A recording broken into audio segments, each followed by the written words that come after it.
All right, guys, welcome back. We're in episode 10, the Enlisted Real Estate Podcast. Got my man, Brian Baker. I am Richie Fortunato. And we have a special guest today, Ken Pozek with the Pozek Group from Keller Williams. How you doing, Ken? Man, thanks for having me. I'm doing well. Thanks for doing this, man. We appreciate it. You know, one of our things is trying to get to build a better relationship between real estate agents and new home sales counselors, and getting more agents comfortable with new construction. So it's always good to have, you know, a successful real estate agent or realtor come on the show and give their knowledge. So I appreciate it. Yeah, for sure, dude. So just to kick it off, Ken, why don't you tell us a little bit about your team? I know you got a pretty big team out there, and just do an introduction of who you are. Yeah, so I'm a real estate agent here in Orlando, Florida. I've got a team of 6 people, so it's 2 admin, 4 agents, and been doing this for about 10 years now, a little over 10 years. And last year, my team and I, we sold 153 houses for just shy of $50 million. Nice. Very good. Very good. And how long have you been here in Orlando? 3 years. 3 years, right. Yeah, so before that, I was in Detroit. I built a team up there.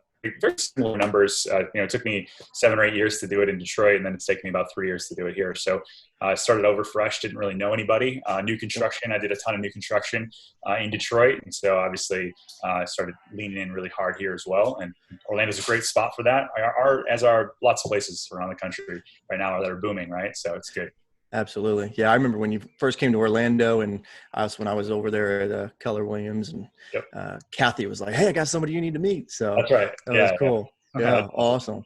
What do you think? So starting in Detroit, 7 years, real estate, and then kind of over that long time building up, and then coming here and able to kind of kick it off as successfully as you have. What do you think that difference is, or what helped? I think that, the biggest thing for me is like the systems. No matter where you're at in the country, they all work, like it's the same stuff. It's the follow-up, it's the building the database, understanding product knowledge, and then going to implement. And I think that, whatever I do in Detroit, I could do here, I could do in Texas. It doesn't matter. It's very, it works, So same thing with you guys, on new home sales. Sure. You guys can do the same thing anywhere, right? It's relationships, it's understanding product knowledge, it's closing, right? And so that's the cool thing about our business is you can take it anywhere and make it work. Yeah, I definitely agree with that. And so one of the big things that we wanted to kind of have you talk about today is, going on with everything we got with the whole people being, kind of stay-at-home orders and not necessarily feeling like they're out as much, but homes are still being sold on a regular basis. Customers are still selling and they're still buying. So for new construction, a lot of our focus has been virtual selling and kind of expanding some of those techniques and the technology and all that. I know we were talking the other day, and you mentioned you had actually recently just kind of closed the deal virtually. Tell us a little bit about that. Yeah, I think more than ever, so the one we did the other day was people that were trying to get relocated here. They start their job in June, and so, but they're not allowed to leave their state. And so they kind of know the area a little bit. And so from watching our videos online and taking tours of the area, we're just basically using Facetime and going through and saying, okay, you kind of understand how the model lays out, maybe a little bit, maybe you don't, but just features, benefits, and what they're specifically looking for. And it's just, you guys us as realtors and you guys as new home sales, you always want to put the house in the most perfect light. I think the thing these buyers are looking for is, am I really going to like it when I get there? Is it really like going to lay out the way that I think it's going to lay out? And so what we found is just being there in person, pointing out everything you see, being able to open the closets and all that kind of little stuff just goes a long way for these buyers to feel like a little bit more comfortable to pull the trigger. That's cool. How do you feel that how are they receiving that? I mean, are they comfortable? Is it more of like a curve where they're a little bit more reserved and apprehensive initially, and then maybe they kind of grow into the concept of face and seeing a home that they may not be walking through themselves? I think so every buyer we're working with, we're giving them the option, and we really haven't felt, this is how for us there's a lot of people in the middle. It's either that sounds awesome, let's do it, or now I'm going to wait till the summer. And so but this isn't like a new thing. Like my team and I, we've been doing virtual showings for years now. Like people that are buying a home, hey, listen, a good second home, if it's on the golf course and it's got good rental income, it's going to sell like that. you need to see it right away. And if you can't fly down the same day, which is sometimes cost prohibitive, we'll do a video for you, right? And so it's the same kind of script, but with the buyers here, and hey, you might be quarantined right now, or you want to self-quarantine, which is a great thing. Let me walk you through, let's get it under contract. And then if you don't love it, within the first 10 days during inspection, you come see it and you don't love it, we can always back out. But I think you're going to love it because based on everything you're telling me, this makes a ton of sense. And, and you kind of go from there. Absolutely. Is there a difference? So if you're showing somebody like a new home in the resale world, you have that 10-day, where you do your due diligence and inspections and everything. In new homes, you don't have that. Yeah. So I think a big piece of that is really they care about the lot more than anything. Mm-hmm. And a lot of times we're selling houses off paper to begin with. So if I can go show them another model and then say, hey, here's the lot that you would be buying, and here's why I think this lot's awesome. You've got a little bit of pond view over here. You've got, you're selling those features and benefits of the lot. I think that it kind of plays the same way.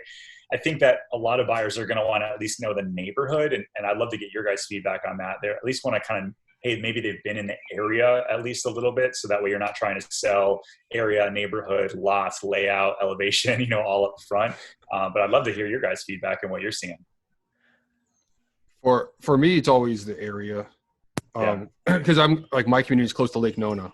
Yep. So a lot of people want to be in Lake Nona, but what they don't realize once they get there is the land size is really small. So there's usually no privacy. Yep. And there's a lot of fees involved, like CDDs and HOAs and all that other stuff.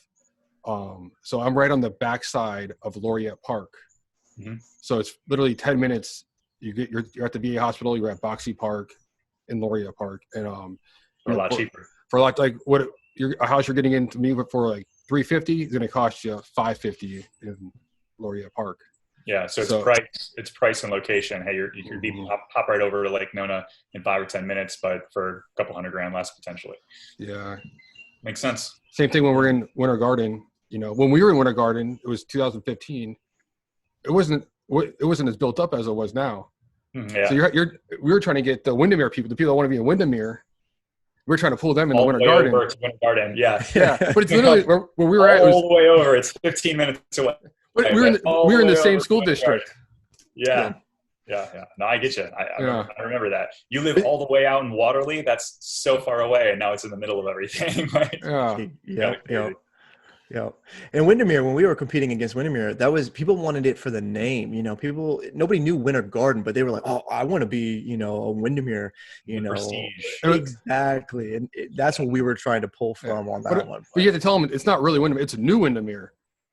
It's like when they built Summerport, they got the lines redrawn so they can have the Windermere address. Right. And charge you more money just because it says Windermere. Yeah. So I think, so you're coming back to the buyers though. I think that if the buyer understands the area, from there, it's easier to sell new construction. This house has exactly what you're looking for. I'll send you the layout online and then we can walk through it together. If you guys have something that's currently under contract or under construction that I can walk through, just sort of give them a feel. That's going to be, we've sold houses off virtual tours for years. Yeah. So especially in the new construction space. So if I can actually go through and be educated and talk to them a little bit about the layout, I feel like that's a little bit more of a slam dunk, a little bit even easier. So, and then if you guys can, I don't know what your timelines are looking like, but it's like, I'm sure your design centers aren't open right now. So if you're like, hey, we'll give you 60 days to do your selections or whatever, that I think gets them over the hump of having it feel like they're kind of like going too fast, probably gets them over a little bit quicker. Yeah, so a lot of our buyers that I deal with personally they're out of state coming in. So I am having to sell the area as well, just for the sheer fact that not everybody's as familiar with, where I'm at versus, the north side of Orlando, south side, east side. And so we are expanding that as far as part of the sales process. And then once they are getting into contract, we're also expanding you mentioned the design center. So for us, we're doing virtual design appointments. Our pre-construction meetings are all virtual, just like this. Did 2 of them last week. So we're really trying to grow in that concept. And, being the new builder is kind of afraid of, how is this going to go over with the customers and everything, but it's been awesome actually. So I don't know if you're hearing any of your customers who are maybe working with new construction, having any types of reserves against that, or even you, Richie, if you guys are expanding into, virtual appointments for design centers or anything? I haven't heard anything about virtual design appointments. All the people that we've had buy-in that we can sell, we're delaying their selections, as far as I know. Right. That'd be kind of hard to do virtual design in a studio. That's a lot to pick. Buffalo. Yeah, it is, but it seems to be working. We've gotten great feedback from it. So we've got some customers that literally they're in New York. They're not able to come down. But yeah, we've got a permit in hand. We're ready to start the construction, and they don't want to wait, until next year. So virtual appointments, and they rolled with it, and they did both of them were actually virtual design center appointment, and then they did a virtual pre-construction meeting. So that was pretty cool. What if they don't like something they pick, because it could look different in a computer? Yeah, that will be something we'll probably find out a little bit more later, to be honest with you. But trying to make sure that they're previewing the colors in one way or another, if they're able to preview it, a little bit more down the road. Just depends on the time frames, So Ken, I was curious. You only been here for 3 years? Yeah. I didn't know that. So how have you been able to build a team in that short of time? Yeah, I mean, so I had a team in Detroit, so I understand how leverage works, and that's really the most important part of what we do, the way that we have it structured anyways. And so, having the admin first, and then basically leveraging out all of the buyer side, and then me focusing a little bit more on listings other than referrals, it just seemed very natural to me. So really, it's just been building a huge database. We do a lot of video content, so staying in our data as much as possible. We do a lot of open houses. So it's, in terms of building the team, it's just having enough leads and leverage for them to stay busy and succeed. And so almost everybody on my team makes 6 figures. So, I mean, like we have a model that works, and we're just leaning in for the rest of the year, hiring new people as well. So so you have your team underneath Keller Williams. Yeah, you got it. So because I'm not familiar. How does a team work? Like, how do you have, why would you do that? Yeah. So okay, let's put it this way. So the average realtor in Orlando sells one home a year, right? That's the Orlando stats. And so if I could say, hey, listen, join my team. I'm going to give you coaching, training, systems, leads, leverage through my admin. All you need to do is go sell, write the contract, help the buyer out through the process, just to keep them, emotionally stable, and then show up at closing. You can sell 30 to 40 houses a year in our system and make really good money. I'm obviously going to take part of your commission for that, for all of this value that we're getting. But where the average agent in Orlando makes $8,000, you can make 100. How does that sound? It's a good sales pitch. I like it. Yeah. You guys want to join? Or yeah, right. So yeah, that's basically how it works. So essentially, they come under Keller Williams. They have to pay a portion of their commission to Keller Williams, which caps, and then they're on a team splitting the rest of the commission with me. And hopefully, we're providing enough value to them to where they can get more time back, to where they're just selling and not having to worry about the admin and the market. Right. Yeah, that's very cool. So when you're looking to hire somebody, I'm guessing you just don't hire anybody. What do you look for? Not at all. Yeah. I mean, I get a call almost every day from somebody that wants to join the team, and we're pretty selective in terms of personality profile and their goals. I don't want part-time agents, because we're not a part-time team. We've got a very specific agent that we want to put in front of our clients, and we want the brand to be consistent and all that kind of stuff. And so, yeah, we're pretty picky on who we want to join the team. But the people that we do have are rock stars. So yeah, I've met a few of your guys, and yeah, they're definitely they're not the bottom of the barrel for sure. No, not at all. No, not at all. What's one of the craziest deals you closed? Craziest deals in what regard? It's just gonna be crazy house, or some nut job sellers, or there's a lot of things that happen out there. Yeah. Man, I don't know. I feel, we've sold everything from meth homes to multi-million-dollar estates, and everything in between. So, I mean, the thing I love about real estate, it's nobody who's walking in is the same person, and it's not the same process. And we probably see that even more on the general side. But yeah, it's always different. That's kind of cool. Right. So, I did last year, I did a redevelopment deal in Winter Park. It took me 10 months to have done, and we had to go back in front of the city multiple times, and really solid sales price and a really great commission check, So some of that stuff I enjoy, changing it up and making the process a little harder. But yeah, that's pretty much it. And there's all types of crazy stuff, good and bad. I'm sure some of those times you need that Captain America shield you got up there behind you. That's right, man, for sure. Take them out. Hey, do you mind sharing just some of your techniques or tactics as far as just kind of keeping it to like a thinking virtual, right? Technology. And I know you are huge social media, got a great presence on, Facebook and YouTube and Instagram and all of it. So, I mean, like what are some of your techniques, tactics, and then just equipment too? Like what are, some of the items that you're using to be successful in those areas? Yeah, I think, so the one thing everybody can do is stay consistent. And so, that's the number one thing when I'm teaching these classes is like, people will throw out one video and they won't get a lead from it. So they never do it again. Right. Or they put up one video every other month and they're like, oh, I'm not really killing it. And so, I remember when I first met you, Brian, like I was doing new construction videos, I was doing like 4 or 5 a week. And it was just me and my cell phone, and I would grab like a DJI gimbal, which just kept your phone a little bit more stable. And I was editing it myself on my laptop and throwing it into iMovie and then uploading it to YouTube. And there's a whole like process to that. But the reason why I was successful is because of the consistency. I was putting out, 2 videos a week, boom, boom, boom, right? So there's that. And then the second thing I would just say in terms of encouragement is like, just be yourself. Like, don't try to be somebody else. Because there's only one you, and so you might as well lean in on it. And you're gonna, we know agents in our market that crush it on YouTube with new construction sales, but they don't do anything on resale. Or there's some of them that are, older men, some of them are younger ladies. Everybody's gonna sort of gravitate towards somebody, right? And so you just be yourself, and through that, like that authenticity is gonna show through, and buyers really love that. It's when you start trying to script it and, again, just be someone else that you turn people off and nobody's gonna call. So yeah, it's 2 things: consistency, be yourself, and get going with it. I agree. That's so I'm doing the videos myself, you know what I mean? But I just use my cell phone because honestly, these 11 Pro, the quality on this thing's pretty ridiculous. I'm not going to lie. So they're super good. You're right. Yeah. So that's cool.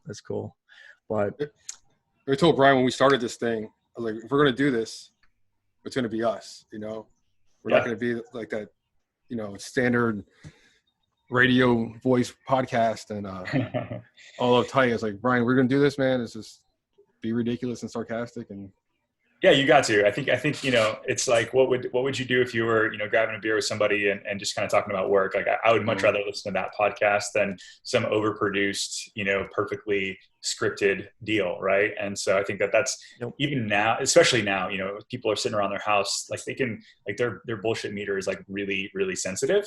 And so, the more authentic you can be with your clients and with other agents, and as you're trying to grow, the podcast or whatever it is, I think that plays, that's what people are looking for.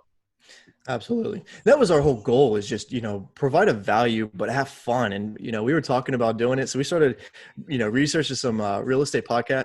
Oh man, like terrible, man. I was dying in place, and it was like, Richie, it can't be anything like this. So it's, luckily we were both on the same page with that one. So, good. But, yeah. Cool. Very cool. Anything else? What else can I do for you guys, man? What other questions do you have? I wanted to ask you about these programs like OfferPad, Open Door. Mm-hmm. Is that affecting you at all? So 2 months ago, I think they had like, 2% of the market or something like that. It was, so when I would say like they didn't affect us, it affected us some, but it wasn't like they were dominating. Mm-hmm. And then, lo and behold, the market gets a little shaky and they all disappear. Mm-hmm. So like, you mean so that real estate agents really still are, important and need to like actually take care of you guys as clients and that sort of thing. Right. So I'll be definitely using that for the next, foreseeable future when they come back, because they'll inevitably come back. Like when things flatten out, things start getting better, they'll pop in the market. Hey, remember us? And there'll be certain amount of people that didn't realize that they disappeared to begin with. And so it's my job as a like full service realtor to, educate my clients and say, hey, listen, half of those or almost all of the Zillow people that had offers contingent, Zillow just backed out of the deal. Right. What do you think that did to their family? Oh yeah. So I think there's a place for them. I mean, they're just wholesalers, right? I mean, these wholesalers have been around forever. And so it's not anything new. It's just, packaged better. Yep. Just package, as I was going to say, package, just a bigger name behind it. It's no difference than what it was, but yeah. And then since you do a lot of new construction, Is there what are you looking for when you're working with a new home counselor? Oh, that's a good question. I think somebody, so very comes back to authenticity. The amount of times that I bring somebody to a new home sales community and my buyers are like, I don't want to work with that guy. Do we have to work with him now? Because it seems like I'm not going to love the process. So I'm like, well, he's only going to be with you till you get the contract. And then after that, we're working with the builder. So, but man, like just being authentic, like like if they're, especially if they're going to multiple different communities, it's really easy for them to sniff out like who's the I don't know, I can't how it's a politically correct thing to say here, Brian. This isn't politically correct. Just say it. Who's the used car salesman of the bunch, right? And nobody wants to. They want to know like you have product knowledge, that you're not going to try to pull one over on them. You're not trying to constantly upsell them on every step of the way. I think that's it. So if you can just be authentic and not super salesy, like I think that goes a long way. And so yeah, for me, like I'm going to behind the scenes educate them on here's why I like this builder over this builder. And, based on what I'm seeing in the market, these guys are fantastic on warranty and these guys suck. Like that's my job. But you guys as new home sales people, just that product knowledge and not being over salesy, I think is going to get you a long way. Love that. Yeah. No, just sure. How many, I know you do a lot of new construction business and there's a lot of really terrible salespeople out there. I mean, how often do you feel, are you running into I guess you probably know a lot of them at this point, but I mean, like how often are you going into a community and you're like, it's just a tough communication process because it is a bad salesperson? I would say it's probably, a third, like every other, about 30% of the time, like, if I don't know somebody or like, hey, this new home rep that I was working with at this community now has been moved and their replacement, some new guy who's trying to prove themselves to the regional manager. And I'm just like, bro, just stay out of your own way. I'm going to sell this house with you. It's going to be easy. Like, let's go. But like, if I'm going to Claremont and I'm David Weekly, like I'm only going to see Brian. I'm going to call you ahead of time because I know that like we're going to work well together and you're going to take care of our clients. Right. So I've got a big enough book now to where I've got a good idea of where they are, but not every realtor's like that. Right. I think that, if this podcast is for, also realtors that are trying to get into the new construction game, visiting the different neighborhoods so that you have product knowledge as well. And then that which new home reps to work with, I think it's going to be a big deal. Right. So for me, it's been a game changer and something that I teach my team as well. Yeah, I love that. So, cause I want to jump on that is, actually getting out there and seeing previews and just kind of getting to know. So a lot of times I have an agent comes in and, hey, can I just, get a packet? And it's like, oh, okay. But there's not a whole lot of desire for communication. And, because we might find that one, I'm an idiot, right? And you don't want to work with me, or you might be like, man, this is somebody I need to have in my book, right? Because it goes both ways. You might have somebody that needs something right away and vice versa. I might have a home that's come back to the market. So I love that point. I think that's huge and just kind of having your playbook really to go to. Yeah. Like I had a buyer reach out today. They want to be in Winter Garden. And they're like, hey, we don't have time to build. Like we really want a spec home though. We don't want anybody's butts that have ever been on any toilets. Right. Well, yeah, I get it. Right. So now I have the 4 or 5 people I'm going to reach out to that I have built rapport with, that they know that I'm not just some fly by night agent. And they're going to let me know like, hey, lot 45, like it's kind of looking sketchy. It's not on the market yet, but it might be coming back in the next 3 weeks. Like that's like, you only get that kind of stuff with having built rapport and having built a relationship with somebody. So that's to me, I think invaluable as an agent. You guys as new home reps, like you can make or break a deal as well. So we want to be working together. It's interesting because we talked about this before. Most real estate agents, they only go to MLS. Right. So if it's on MLS, the house doesn't exist. They don't call and they don't call us or they don't come out. Yeah, no, that seems amazing. And actually that's part of my value proposition when I'm working with a buyer, like, hey, listen, is new construction even in your purview? Is that something that you're interested in? And if you're in Orlando, the answer is usually yes. Cool. So I've actually spent the past, 3 years building great relationships with new home reps. And so not only are we going to get you the most amount of incentive when we go there, but if there's anything off the market or a spec home that I don't know about, like it's going to be a lot more than you can find on Zillow. Let me put it that way. And you're going to be put in a much better position. Like that value proposition right there is going to keep them from jumping to another agent. Yeah. And so I think that the more value you can give your agents or your clients, the more homes you're going to sell, hands down. That's 100% true because I have agents that come and see me or call me every other week. So you got anything new, anything coming back? Yep. And they're the first ones I call when I do. Yeah, of course. Because they're out there hustling, right? You're you're not going to go call 14,000 agents and let us all know that you've got a spec home coming back on the market, or whatever it is. Like, there's no way you'd have the time. And so, yeah, I think it's good. Yeah. I'd like to get an assistant though to be able to handle that work for me. So yeah, that actually would be. Still working on that with the company. They're not wanting to fork that over yet, but we'll see. What is I'm curious, because we talk about some agents are basically Uber drivers and drive to every house available. What's the most homes you showed to one person? So there are those there are those relocation buyers that don't know the area, that don't know anything yet. And so you'll spend a day or two with them to close a sale, right? And you might show 20 or 30 houses because they just have no clue how, Orlando lays out. Mm-hmm. But on average, we're showing 8 houses before we put a contract under contract. Yeah, that's our team average right now. Which one did they usually end up buying? Which one? Yeah. Like, do they buy number 3, 5, 7? Oh, it's usually 8? on usually we don't show more than 4 or 5 houses in a day. And it's usually on, towards the end that they're going to find something. It's very rare that they buy house number 1 for whatever reason. So we got to get better on that. I mean, I'd love to get that down to like a 5 kind of deal. But as inventory starts to open up and there's more to look at, they're going to have more choices, right? And so that becomes even more important on the buyer consult to explain, like, okay, what specifically are you looking for? Why is that important? Tell me the motivation behind that. If we found something like very similar, would you consider that? Right? Asking all these really good pointed questions, and then making sure that they stick to that along the path, I think is another thing. Like, you guys would agree as new home sales reps, like, they might tell you one thing and then you find out it's completely separate down the road. That happens all the time. Yeah. So I think it's just continuing to have that motivation conversation and kind of keep, asking really good questions along the way. And then for us as resale people, okay, every single house, okay, let's rate this on a 1 to 5, 5 being you wouldn't change anything. Okay, cool. What would, you said it's a 4. Cool. What would have made it a 5?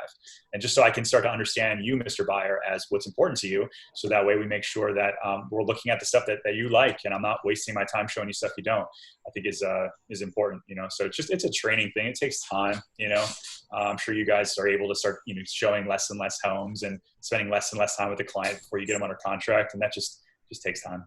It's usually easier when they're you tell a difference between, a realtor who just met their buyers, because they'll walk in and they'll be like, hey, we just came to see what you have. And I'm like, what do you want? What are you looking for? Yeah. So, they don't even know their buyers' names. They're like, they called me off of realtor.com, and I don't know. I'm just here to open the door. Sometimes I'm pretty sure I was going to say, sometimes I'm not sure that they don't just meet them in the parking lot. Like, hey, you're home, cool, let me take you in, so. Are you working with a realtor? I'll rebate you. Yeah, exactly. Ton of value. I think that's huge, understanding. And then, if they're not having to call ahead of time, like Brian, I brought you buyers before, and it's like, I'm calling, hey, Mr. or Mrs. XYZ, they're looking for this price point, this size of house, this bedroom. This is what's important to them. What do you think they should be looking at in terms of model? So when I walk in the door, like Brian are already working as partners on trying to make sure we find them the right house. There's like nothing weird or shady about that. Like, we're just trying to get them what they want so that they sign on the contract, sign on the dotted line quicker. And so, I think everybody wins when you do a little bit more homework. No, I agree. Not to mention, just when you bring them in, it's more personal, like hey, Mr. or Mrs. Smith, it's not, having to reintroduce, if you think about, every time you go somewhere and having to reintroduce yourself, like, it's kind of already done and you're able to kind of roll into it a little bit faster. So I definitely like that. Yeah. Helps. Well, you can just tell the difference between somebody who does this for a living and somebody who just does it every 2 to 3 times a year, Yeah. But yeah. I agree. Yeah, man. All right, Ken. Well, Brian, you got anything else? No, we're out of time here. I see that. Thanks for taking the time to come and talk with us, and hopefully this is a good value for anybody listening. Whether you're trying to get into new construction, just real estate in general, and trying to build that relationship, between the two parties. Ultimately we all have the same goal in mind. So definitely appreciate you taking the time with us today. Of course, if you need me, give me a call. I know. So cool. And then just for anybody listening to the podcast, share it if you think it's, some value for a friend or family member, and iTunes, YouTube, it's all over the place. So get it out there and spread the word. Go check out Brian's sexy face on YouTube. Give him a thumbs up. Show him some love. Give me a thumbs up. I like that. All right, guys. It Till next time. makes me feel better. I appreciate it, guys. All right, Bye. Yeah, bye.